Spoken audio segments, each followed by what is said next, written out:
Bonjour Tom Benoît, vous êtes directeur Bonjour. de la rédaction de Géostratégie Magazine, un nouveau trimestriel qui est édité par le groupe Lafon Presse. Dans un instant, nous parlerons avec vous économie et monétarisation, mais dans un instant seulement, car nous allons partir pour Fort-de-France. Bruno Le Maire, France Antilles, qui est notre partenaire ici à Face au Territoire. Nous n'oublions pas les dom-toms sur cette chaîne.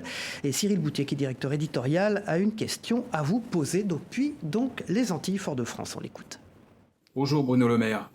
Vous avez évoqué la nécessaire poursuite des réformes après l'abaissement de la note de la France par l'agence Fitch.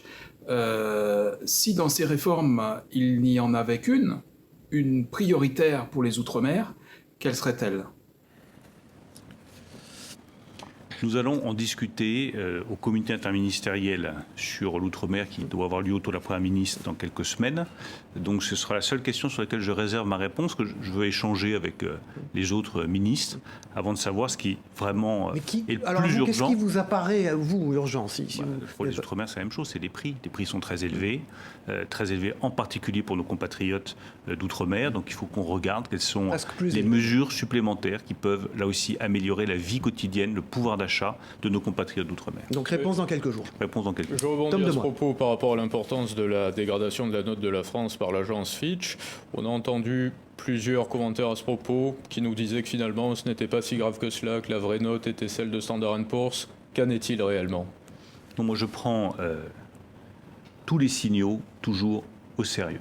Et je pense que la responsabilité du ministre des Finances, c'est de prendre tous les signaux au sérieux. Moody's n'a pas dégradé, Fitch l'a fait.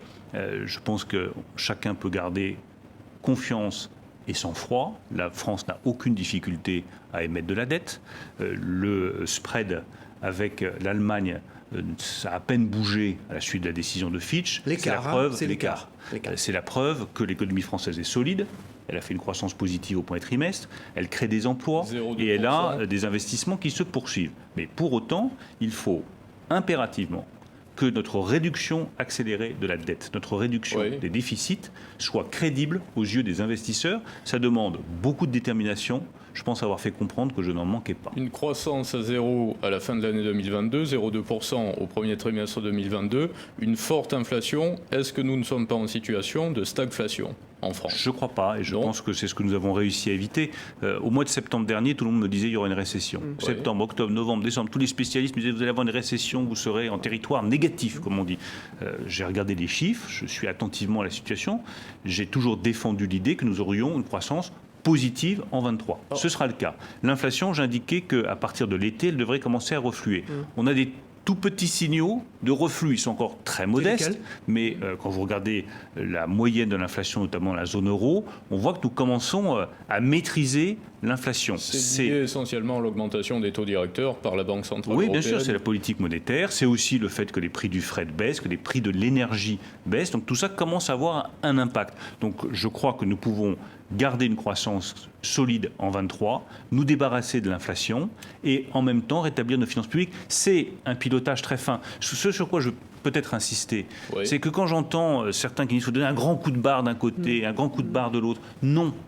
Ce dont on a besoin aujourd'hui, c'est d'un pilotage ferme, mais d'un pilotage fin. Il ne s'agit pas de donner des grands coups de barre. Ses taux aujourd'hui. Ça est indépendante. Oui, la BCE est indépendante, elle a acheté beaucoup de dettes françaises, il y a eu des achats massifs de la dette souveraine, la Banque Centrale Européenne s'était engagée lorsqu'elle a été créée à ne jamais se procurer la dette souveraine des États, ça a été fait pourtant depuis 2015. Est-ce que c'était une opération pertinente ? Mais la Banque Centrale Européenne prend des décisions indépendantes et je pense qu'il y a de bonne politique que les ministres des Finances européens ne commentent jamais.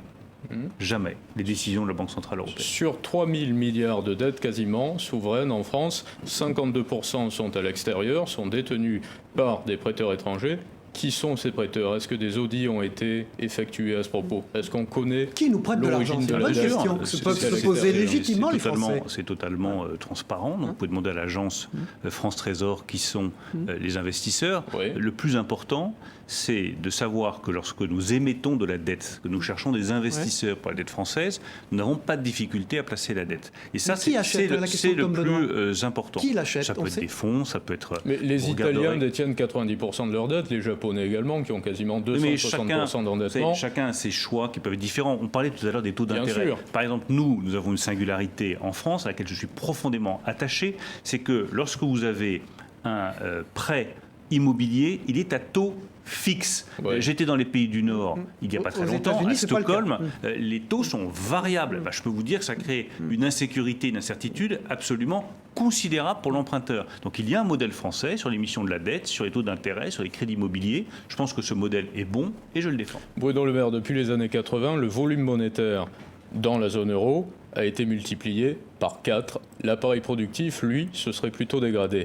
Est-ce qu'il n'y a pas un problème d'appareil productif en France? Est-ce qu'il ne faudrait pas trouver des solutions pour relancer l'économie libérale? On pourrait par exemple imaginer de supprimer l'ISF sur la fortune immobilière, aujourd'hui à 1,3 million jusqu'à 20 millions de patrimoine par exemple, alléger considérablement la taxation pour les sociétés qui font moins de 20 millions de chiffre d'affaires, et ainsi on permettrait de générer de l'épargne qui pourrait être investie dans de la productivité. Je rappelle que vous êtes ministre de la souveraineté industrielle Oui, aussi. mais je crois que nous avons fait beaucoup avec le président de la République sur la transformation fiscale du pays. Pour nous les avons classes fait moyennes. en 2017 des choix fiscaux radicaux pour alléger la fiscalité sur le capital et donc réindustrialiser le pays. Parce que moi, ils me font marrer, tous ceux qui vous expliquent. Il faut réindustrialiser, mais il faut alourdir la fiscalité sur le capital. Mais enfin, comme l'industrie consomme beaucoup de capital, si vous fiscalisez le capital, vous n'avez pas d'industrie. C'est ce qu'on fait depuis 30 ou 40 ans en France. Nous avons pris le taureau par les cornes. Nous avons transformé la fiscalité pour rendre l'investissement productif plus important, et je vous rejoins totalement, la question de la production, notamment de la production industrielle, mais aussi de la production agricole en France, est une des questions stratégiques pour la nation française. Il ne peut pas y avoir d'épargne à investir dans la Maintenant, je productivité. plaide pour la stabilité fiscale qui va donner de la visibilité aux investisseurs. Et la stabilité de la monnaie, qui est essentielle. Oui, mais la stabilité fiscale est essentielle d'abord parce qu'elle a donné des résultats avec la réindustrialisation du pays. Elle donne des résultats sur l'attractivité de la France, qui est devenue le pays le plus attractif pour les investissements étrangers en Europe. Et on le verra à nouveau lors du sommet de Choose France du 15 mai, où nous pourrons annoncer des investissements importants avec le président de la République.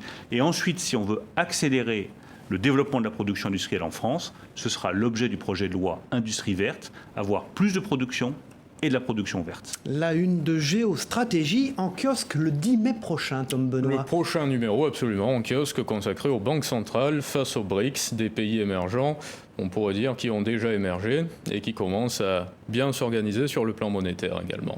Tom Benoît, directeur de la rédaction de Géostratégie, qui est édité par le groupe La Fond Presse. Merci, La Tom Fond Benoît. Presse, merci Julien, merci Bruno. Dans un instant, Demet Korkmaz de TV5 Monde.